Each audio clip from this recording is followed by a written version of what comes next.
So now we know all there is to know about the Galaxy Note 10, and after thinking about it for a day or two, I can't help but feel a little bit betrayed. How about you?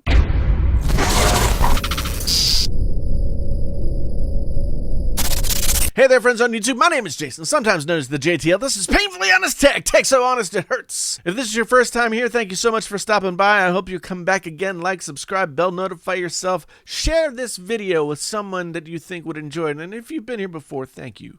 Thank you so much for coming back again. I know, betrayed sounds like maybe a strong word, but let's talk this out. I'll explain how I feel, and you decide if you agree with me. First, let's run through some of the important specs of the two phones so we're all on the same page. There are two Notes this year. Two Notes.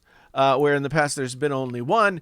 The Note 10 and the Note 10 Plus, which is a weird name since historically the Note phones have been the Plus offering from Samsung over the S line. But things are getting all blurred. The Note 10 has a 6.3-inch 1080p dynamic AMOLED display. I don't know when the Note line last had a full HD screen, but this year for the smaller device we're taking a trip in the Wayback Machine to revisit like 2015, 2014 with this device. The Note 10 Plus has a 6.8-inch Quad HD display, which is what we have come to kind of expect from most Samsung flagship devices. Both these are dynamic AMOLED displays, which I mean, it used to be super. It means nothing to me. But they look amazing, and in the defense of the 1080p Note 10, I had a hard time telling the resolutions apart when I compared them back-to-back, side-by-side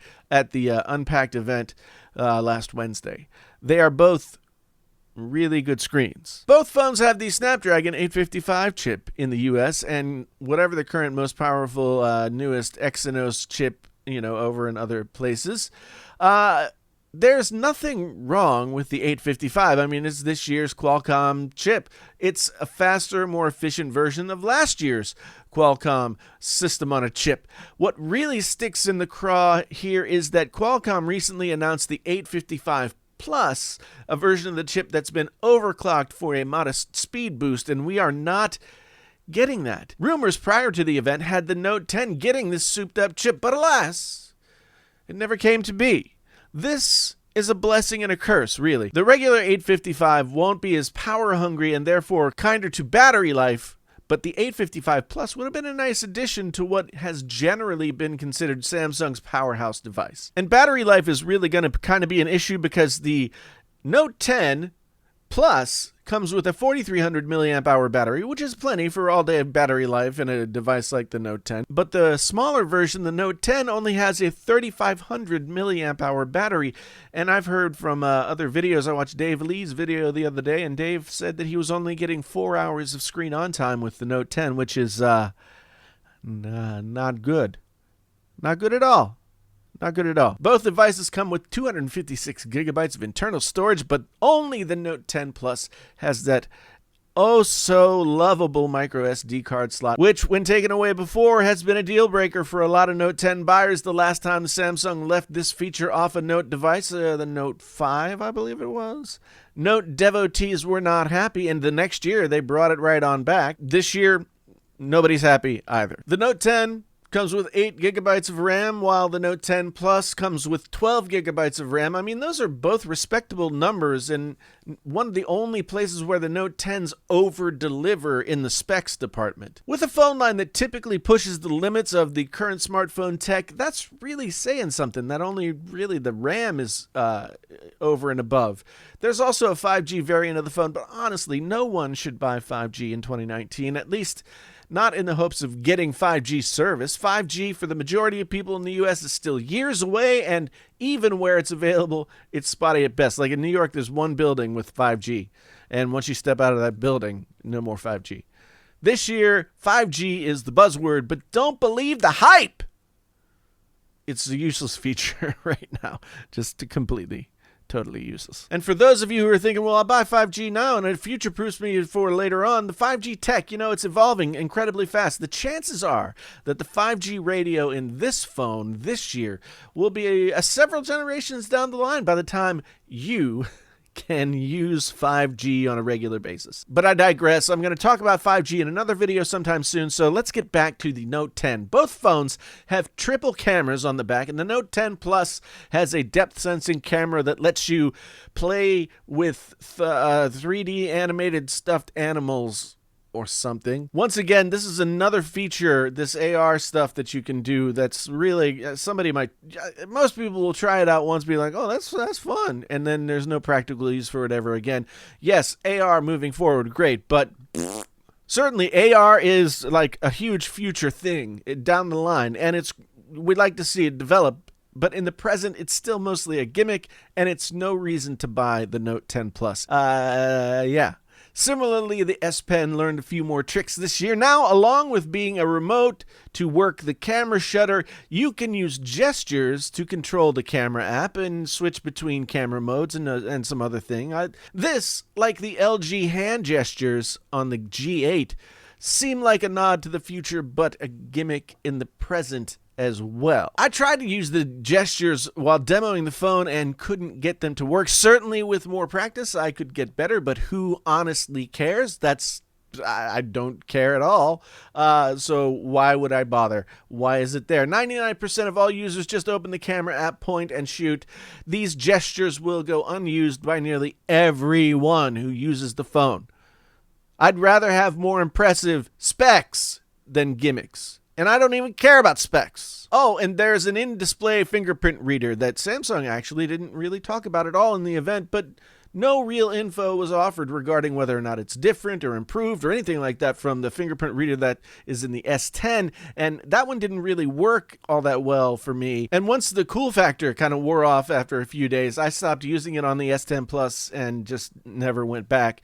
The face recognition was better than the fingerprint reader, so that people should tell you something. And of course, there are the things that Samsung took away from the Note this year, like the aforementioned micro SD card in the smaller Note 10, and removing the headphone jack from both devices. Yes, plenty of people, I don't care about the headphone jack. Why do you keep talking about the headphone jack? But we can go into more depth in that in a different video. But given the operating philosophy of the Note phones in the past, powerful, no-compromise devices for the most demanding users, the removal of the headphone jack makes the Note 10 less than the Note 9 before it, and therefore, why would you bother to get it? A lot of people have been asking, should the Note line even exist in 2019?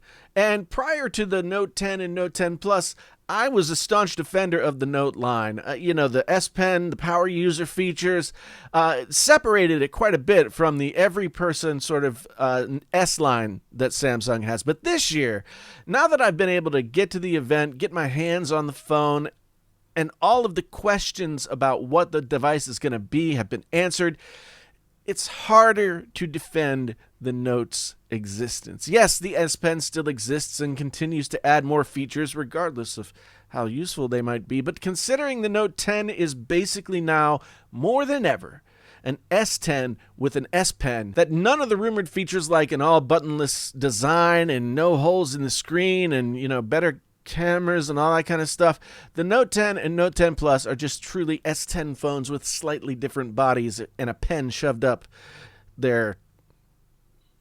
Yeah. I can't help but feel betrayed.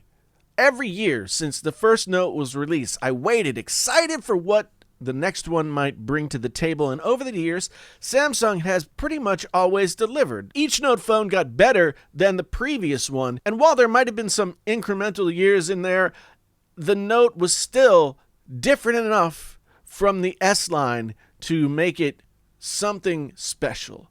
And this year, I can't say the Note 10 or the Note 10 Plus feel special. Samsung, they themselves seem so unimpressed with the features that it offered in the phone that they barely went into any detail at all when they were unveiling it. And what they did talk about amounted to these tricks and gimmicks that we've discussed before. I came out of the event feeling really confused and sort of sad. So yeah, given its promise and the uninspired device we ended up getting, I feel betrayed by Samsung. The Note 10 is a good phone, but it's not a good Note phone. It's a solid upgrade if you had the Note 8 or earlier, as long as you're willing to accept the compromises that they've now put into this phone. But if you have a Note 9, or you want to or if you want to spend a lot of money and get a headphone jack, just go buy the Note 9 and not the Note 10. And that right there, these compromises, that about sums up everything you need to know about the Note 10 and the Note 10 Plus. It's a good phone that is, good in all the ways most phones are good, but it's a compromised version of the line. It continues. So after this, it's hard to really argue that there's a good reason for the Note line to exist if the Note comes back in 2020. And I say if, like, why should it? It better be something more than a warmed over version of next year's S line. The Note is supposed to be a special device. This Note is not special. Overall, you're going to get more phone and save a ton of money if you just upgrade to the Note 9 and see what, if anything, they come up with next year. So tell me down in the comments, what do you think about the Note 10, the Note 10 Plus? Are you really excited to go get it? I know that some people have their Note 8s and they want to go get the Note 10, but let's talk down in the comments and really hash it out. I can't help but several days after the event feel somewhat disappointed. Will I get the phone? Yes, because I'm going to look at it for this channel and give you my honest opinions after I have it in my hands. Will it be a good phone? Yeah, I think it will. There won't be anything at all wrong with it as a phone, but as a Note phone, there's just not really anything special to say about this device, and that kind of bums me out. Anyway, once again, if this was your first time here and you want to come on back again, then you can like, subscribe, bell notify, all those kinds of things, and please think about sharing this video. Sharing is caring. Again, for those of you in the back, my name is Jason, sometimes known as the JTL. This is Painfully Honest Tech. Tech so honest it hurts. Until next time, I'm out.